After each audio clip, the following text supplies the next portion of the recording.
భాగ్యనగరం వెళ్ళే అవస్థలతో ఎందుకుంది? ఒక ఆయన వచ్చి విశ్వనగరం అంటాడు, ఇంకొక ఆయన వచ్చి 4వ నగరం అంటాడు, ఒక ఆయన వచ్చి సైబర్ నగరం అంటాడు. ఉన్న నగరాన్ని కాపాడు రవయ్య అని రఘునందన్ అంటున్నాడు. దీనికి ఎవరికి కష్టమైతే నాకేంది? రఘునందన్ చెప్పింది హైకోర్టు ఎప్పుడో చెప్పింది అంటున్నా, 2010లో చెప్పింది. తర్వాత 2020లో కేటీఆర్ అంటే ఆయన మున్సిపల్ అడ్మినిస్ట్రేషన్ మినిస్టర్గా మళ్ళీ ఒక జీవో తీసుకొచ్చి ఏం చెప్పిండు?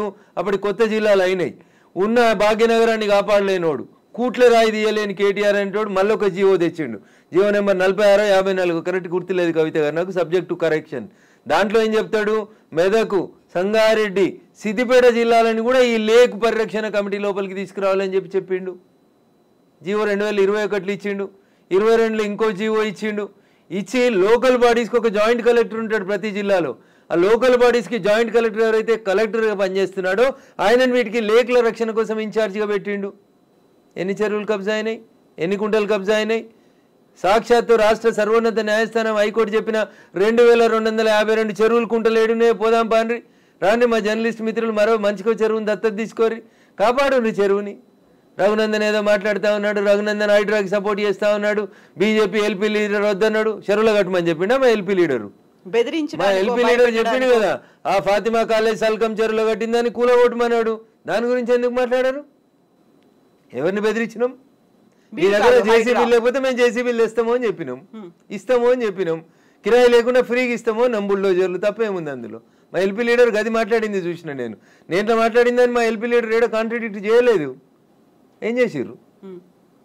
కేవలం పెద్దల్ని కాపాడడానికి, పేదల కోసం ఫైట్ అనేది దీన్ని యాక్చువల్ గా ఎలా చూస్తున్నారు? పల్లం రాజు అంటే పేదోడా పెద్దోడా? పల్లం రాజు ఏ పార్టీలో ఉన్నాడు? నాగార్జున అనేటోడు పెద్దోడా చిన్నోడా? ఏం మాట్లాడతారు మీరు? మల్లారెడ్డి కాలేజీ కూలగొట్టొద్దా? మీరు పొందడం లేని ప్రశ్నలు అడగొద్దు. ఎవడు పెద్దోడు ఎవడు పేదోడు? చెరువులో కట్టినోడు పెద్దోడు అయితేంది, పేదోడు అయితేంది. చట్టం ముందు అందరు సమానలే అని ముచ్చట చెప్తాం కదా మనం అందరం. మరి పెద్దోడు అయితేంది, పేదోడు అయితేంది? వాయనాడు ఎందుకు కొట్టుకుపోయింది? 4 రోజుల కింద ఎందుకు కొట్టుకుపోయింది? ఇదే NDRAలు, నేషనల్ డిజాస్టర్ రెస్పాన్సిబుల్ టీములు అన్నీ కూడా, నేషనల్ డిజాస్టర్ మేనేజ్మెంట్ టీములు కూడా అన్నీ ఏం చెప్పినాయి?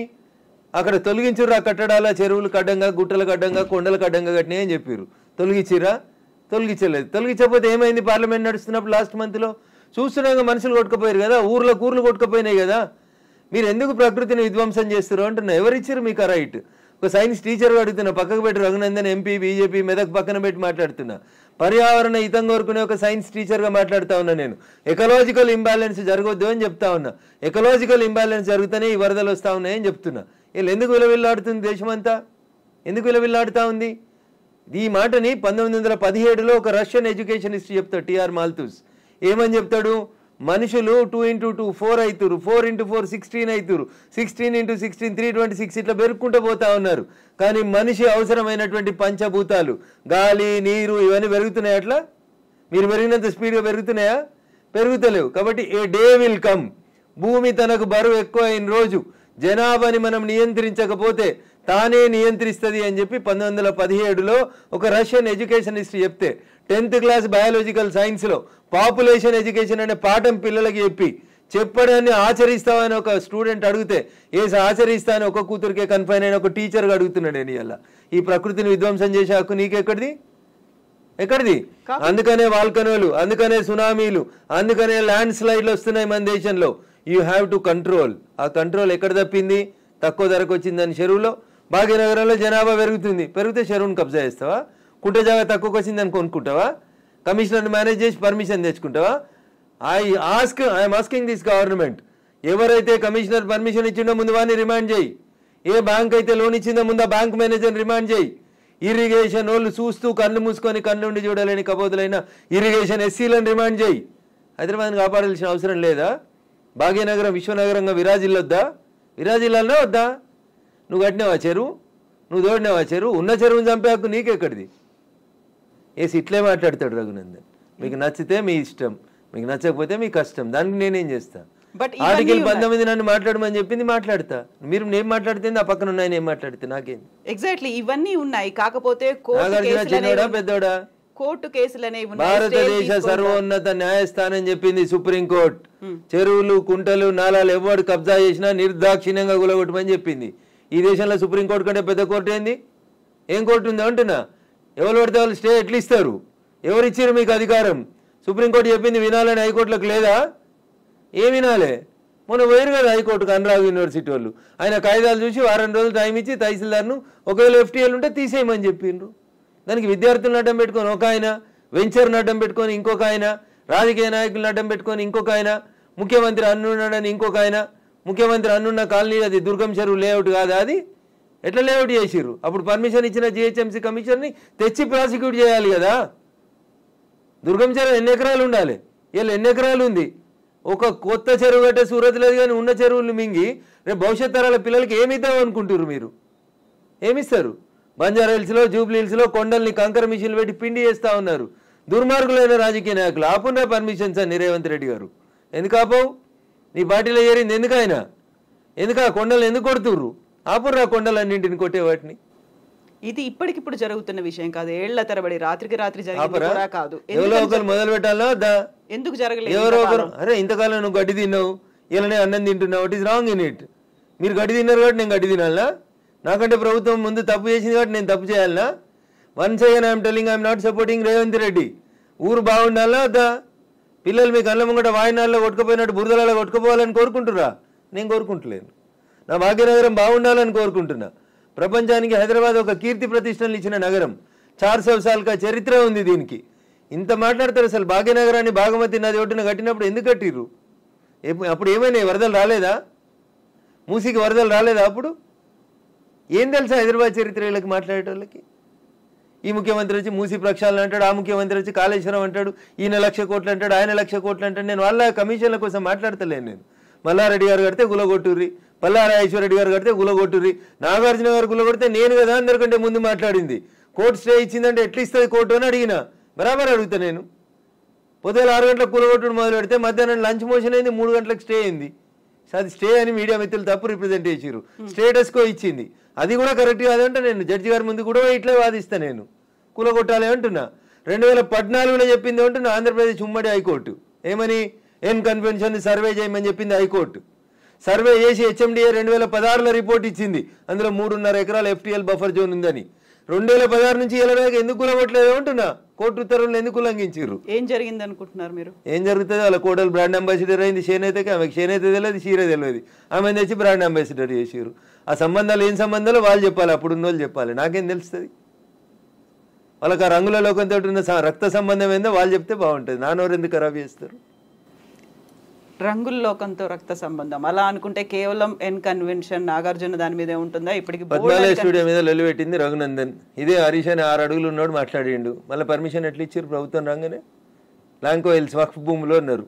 10 ఏళ్ళు అధికారంలో ఉన్నాడు కేసీఆర్ అంటే. ఆయన ఒక రోజైనా మాట్లాడండి ఆ వక్ఫ్ భూముల గురించి? లగడపాటి కడుతుండని చెప్పి లాంకో హిల్స్ అంతా వక్ఫ్ భూములు దున్నుతాం, పల్గొడతాం, ఇరుగొడతాం అన్నారు. పర్మిషన్ ఎవరు ఇచ్చారో తెలుసా కవిత గారు? పద్మాలయ స్టూడియోలో అపార్ట్మెంట్లు కట్టుకోవడానికి పర్మిషన్ ఇచ్చింది ఇదే గౌరవనీయులు కేసీఆర్ గారు, KTR గారు, హరీష్ రావు గారు. ఆ రక్త సంబంధం ఏందో అడుగుండ్రు. జర్రంత అవతలకి పోతే MR ప్రాపర్టీస్ అని ఒకటి ఉంటాయి. MR ప్రాపర్టీస్లో రైతులు, తెలంగాణ రైతులు మా భూములు పోతున్నాయని ఏడిస్తే వాళ్ళకి పైసలు ఇప్పిస్తామని స్పీచ్లు ఇచ్చిండు. ఇదే KTR, అదే హరీష్ రావు, అదే కేసీఆర్ అన్నట్టు. ఆయన 10 ఏళ్ళు మంత్రులుగా పదవి అనుభవించారు. ఎన్నడన్నా MR ప్రాపర్టీస్లో భూములు కోల్పోయిన రైతుల గురించి మాట్లాడేందుకు వీళ్ళకి నోరు వచ్చిందా? ఎందుకు రాలేదనుకుంటారు కవిత గారు? కారల్ మార్క్స్ అని కమ్యూనిస్టు సిద్ధాంతకర్త చెప్తాడు, మానవ సంబంధాలన్నీ ఆర్థిక సంబంధాలనే చెప్తాడు. అందుకనే రాఘవేంద్రరావు సినిమాక్స్ని ముట్టలేదు టీఆర్ఎస్ పార్టీ. పద్మాలయ స్టూడియోస్లో అపార్ట్మెంట్లు కడుతుంటే సపట్లు కొట్టిర్రు. MR ప్రాపర్టీలో తెలంగాణ రైతులు మునిగిపోతే నోరు మూసుకున్నారు. నాలంటాడు ఎవడో మాట్లాడాలి కాబట్టి మాట్లాడడం మొదలు పెడతా ఉన్నాం. I stand for the poor only. నేను ఇప్పుడు ఈ రాష్ట్ర ప్రభుత్వాన్ని డిమాండ్ చేస్తా ఉన్నా. నేను అమ్ముతురు కదా కోకాపేటలో ఎకరం 100 కోట్లు పెట్టి 100 ఎకరాలు అమ్మిండ్రు కదా. ఆ పక్కన ఇంకా 150 ఎకరాలు ఉంది ప్రభుత్వ భూమి. ఇప్పుడు ఈ ఇండ్లు పోతున్న వాళ్ళందరికీ ఒక 25 ఎకరాలు లేఅవుట్ చేయండి. ఈ పేదోళ్ళందరికీ మంచికి 100 గజాల స్థలం ఇయ్యండి. ప్రధానమంత్రి ఆవాస్ యోజన కింద ఇంటి పైసలు 5 లక్షలు ఇయ్యండి. ఇందిరమ్మ ఇంటి కింద నువ్వు 5 లక్షలు. ఈ నాలాల మీద కట్టుకున్న వాళ్ళు, చెరువులు కుంటలలో కట్టుకున్న వాళ్ళ కోసం ఏంది కోకపేటలో 100 కోట్లకు ఎకరం పోయే భూమిలో వీళ్ళకి లేఅవుట్ చేసి 25 ఎకరాలు అక్కడ ఉప్పల్ బగాయితో లగాయితో అని పెట్టి అమ్మిర్రు కదా ఊడా యాక్షన్ పెట్టి. అట్లా ఈ గరీబ్ వాళ్ళందరికీ తీసుకొచ్చాడు కాలనీ కట్టు. వీళ్ళు అరువులు కాదా 100 కోట్ల భూమిలో ఉండేందుకు? 10 ఏళ్ల క్రితం కట్టుకున్న ఇల్లు కన్నం కూడా కూలిపోతుంది కదా, బాధపడుతురు కదా. వాళ్ళని తీసుకొచ్చాడు 25 ఎకరాలు లేఅవుట్ చేయి Revanth Reddy. Then I will support you, then I will congratulate you. అంతేగాని అసదుద్దీన్ ఓవైసీ ఇచ్చిన ఊర్త ఊపులకు భయపడితే 400 కాదు 4000 స్టూడెంట్స్ ఉన్నారని బెదిరిస్తాడు. ఎందుకు సల్కం చెరువు కూల్తలేదు? కూలాలి కదా సల్కం చెరువులో ఉన్న ఫాతిమా మెడికల్ కాలేజ్. ఎందుకు భయపడుతున్నారు? ఏమవుతుంది రేవంత్ రెడ్డి గారు? మొదలుపెట్టినావు కదా, కొట్టేసేయన్ని. అపప్రద నీకెందుకు? మల్లారెడ్డితోటి పాతపాగుందని, పల్లారాజేశ్వరరెడ్డి పార్టీ మారతలేడని కొడుతున్నా చెడ్డ పేరు ఎందుకు? ముందు అసదుద్దీన్ ఓవైసీ తోటి మొదలుపెట్టు. సో మధ్యలో విద్యా సంవత్సరం అక్కడ ఆల్టర్నేట్ అనేది దసరా సెలవులు వస్తాయి కదా, ఇమీడియట్ గా ఆల్టర్నేట్ ఇంకో ఎందుకు దొరకదు? కాలేజ్ లో ఎందుకు దొరకదు? అకామిడేట్ చేయడానికి ఎందుకు దొరకదు అంటున్నా. ఒక్క రోజులో కట్టేస్తారు. ఇప్పుడు అంతా కిర్బీ షీట్లు అనే స్ట్రక్చర్లు వచ్చినాయి కదా, టెంపరీ స్ట్రక్చర్లు. 20 మొత్తం రింగ్ రోడ్ పక్కన అన్ని బిల్డింగ్లు ఖాళీగా ఉన్నాయి, తీసుకొని కట్టుకోమని ఉండ్రి. ఇన్ని రోజులు అనుభవించారు కదా చెరువులో కట్టుకొని, దానికి రెంట్ కట్టుర్రి ప్రభుత్వానికి. ఫీట్ కింద వసూలు చేయాలి రేవంత్ రెడ్డి గారు ప్రభుత్వం ఇవాళ. నిజంగా ఎవరైనా పేదలకు నష్టం జరుగుతుంది చెరువులలో తెలిసి తెలియక అమాయకంగా ప్రభుత్వం లేఅవుట్కి పర్మిషన్ ఇస్తే కట్టుకున్న వాళ్ళు ఉన్నారు, వాళ్ళందరినీ తీసుకొచ్చి కోకపేటలో పెట్టండి అంటున్నా. ఏంది ప్రాబ్లం ఏంది మీకు? గరీబులు అక్కడ ఇల్లు కట్టుకోదా కోకపేటలో? కట్టుకొని 100 గజాలి, 100 కాకపోతే 150 గజాలి, ఇంకా 150 ఎకరాలు ఉంది కదా ఆడ. నిజంగా నీకు హైదరాబాద్ శుద్ధి చేయడమే నీ లక్ష్యం అయితే రేవంత్ రెడ్డి గారు, కోకపేటలో ఉన్న 150 ఎకరాలలో ఎన్ని ఇళ్ళు పోతున్నాయో ఐడెంటిఫై చేయి, అందరికీ మంచికి 100 గజాలకు పట్టాలి. అప్పుడు ప్రజల్ని నరిశిస్తారు. ఇప్పుడు జీవో 111 కాదు, అంతకుముందు వాల్టా యాక్ట్లు ఇవన్నీ కూడా వచ్చాయి మన వాటర్ బాడీస్ ని ప్రొటెక్ట్ చేసుకోవాలి. నాకంటే ముందున్న వాళ్ళు ప్రతి ఒక్కరు తప్పు చేసిండని ఇప్పుడు నన్ను తప్పు ఏమని అడిగే అధికారం మీకు? అంటే ముందు నుంచి ఎందుకని ఫోకస్ పెట్టలేకపోయారు? ప్రెషర్స్ ఏమున్నాయి? ఎవరికి భయపడ్డారని మీరు? రాజకీయ నాయకులకి, రియాల్టర్లకి, వాళ్ళు ఇచ్చే పైసలకి. ఇంతకంటే ఎక్కువ ఏముంటుంది తల్లి? కట్టే కొట్టే తెచ్చిమంటే ఇంతే. రాజకీయ నాయకులకి ఎవరో ఫైనాన్స్ చేసేటోళ్ళు, ఫండ్ ఇచ్చేటోళ్ళు, ఎవరో ఒక బిల్డర్ ఉండి అన్న నేను ఈ చెరువు పక్కన జరంత మట్టి వచ్చి అమ్ముకుంటా అంటే అమ్ముకోమంటాడు, చూసి చూడనట్టు పొమ్మంటాడు, అయిపోతుంది. అది 1 పోయి 2 అవుతుంది, 2 పోయి 3 అవుతుంది. గట్లా వాడు పోసిండని వీడు పోసి, వీడు పోసిండని ఇంకోటి పోసి. సో ఇప్పుడు మనకి వానలు, వరదలు, ఇవి మునిగిపోవడాలు ఇలాంటివన్నీ ప్రతిసారి వచ్చినట్టే. ఇదంతా ఎకలాజికల్ ఇంబ్యాలెన్స్. ఎగ్జాక్ట్లీ, ఇదంతా ఎకలాజికల్ ఇంబ్యాలెన్స్. ప్రకృతిని కాపాడండి, పర్యావరణాన్ని ప్రేమించండి. లేకపోతే ఇప్పుడు మంచినీళ్ళు తాగమంటే బాటిల్ పెట్టినట్టు రేపు ఆక్సిజన్ సిలిండర్లు జబ్బ మీద వేసుకొని మీ మన్మరాలు తిరగాల్సిన దుస్థితికి పోతారు మీరు. ఆ పరిస్థితి రాకుండా కాపాడండి అంటున్నా. ఎగ్జాక్ట్లీ. సో కోర్టు నోటీసులు, స్టేలు, ఆ తర్వాత స్టేటస్ కో మెయింటెనెన్స్లు ఇవన్నీ కూడా అంటే ప్రతిదీ ఏది టచ్ చేద్దామన్నా మళ్ళీ కోర్టుతో లింక్ అయి ఉంది కాబట్టి ఇది కూడా ఎక్కువ కాలం నిలవదేమో హైడ్రా అనేది కూడా వినిపిస్తుంది. యాజ్ అడ్వకేట్ మీరేం చెప్తారు అసలు? సో నేనేమంటున్నా, శుభం గోర్ర పెళ్లి కొడుకు అంటే ఏదో అన్నాడంటే అట్లున్నది మా కవిత ఆలోచన. ఎందుకు ముందు నుంచి అనేది అదే కదా, కవిత ఆలోచన దగ్గరికి వెళ్ళింది అనగానే కోర్టు స్టే కోర్టు పరిధిలో మాట్లాడము అనే మాటలు ఎవరు? నేను మాట్లాడుతూనే ఉన్నా కదా రోజు. నో, మీరనట్లేదు, ఆక్యుపై చేసుకున్న వాళ్ళ దగ్గర నుంచి వచ్చే సమాధానం అదే, కోర్టు పరిధిలో ఉంది కాబట్టి. తప్పించుకునే ప్రయత్నం తప్ప ఏముంటది? దొంగకు తేలుగుడితే ఏం చేస్తాడు? తేలుగుట్టిందని చెప్తాడా? అప్పుడే నోరు మూసుకొని పోతాడు. గట్లే ఉంటుంది. ఏం స్టే ఉంది? స్టే ఉంది అని ట్వీట్ చేసి ఏడ స్టే ఉంది? ఏ కోర్టులో స్టే ఉంది? ఏంది స్టే? స్టేలు సంవత్సరాలు ఉండొద్దని ఇదే సుప్రీంకోర్టు చెప్పింది అంటున్నా. మా గౌరవ న్యాయమూర్తులు అట్లా సంవత్సరాలు స్టే ఇయ్యరు. స్టే ఈజ్ టెంపరరీ అంతే. 15 రోజులు, నెల, 2 నెలలు, 3 నెలలు అంతే. స్టే ఏంది? 2014లో ఎన్కన్వెన్షన్ సర్వే చేయమని 2024 దాకా స్టే ఇచ్చిరా? ఏ కోర్టు ఇచ్చిందో చూపెట్టురు నాకు. మీ అంత చదువుకోకపోవచ్చు కానీ నాకు స్టే అంటే ఏందో అర్థం తెలుసు. జర చూపెట్టుర్రి. హైడ్రాకి విధి విధానాలు లేవు, సరిగా ఏది ఫామ్ చేయకుండానే ముందుకెళ్ళిపోతున్నారు, బుల్డోజర్ సర్కార్ని తీసుకొస్తోంది హైడ్రా పేరుతో అనే వాదనని ఎట్లా చూస్తారు మీరు? మీకు వచ్చిన కడుపు నొప్పి ఏంది? మీరు ఫేర్గా ఉన్నారు కదా, మీరు నీతిగా ఉన్నారు కదా, మీరు పర్యావరణం బాగుండాలని కోరుకుంటారు కదా, ఈ భాగ్యనగరం బాగుండాలని కోరుకుంటారు కదా. In what way you are agreed by it? మీకు వచ్చి నష్టమైంది అంటున్నా.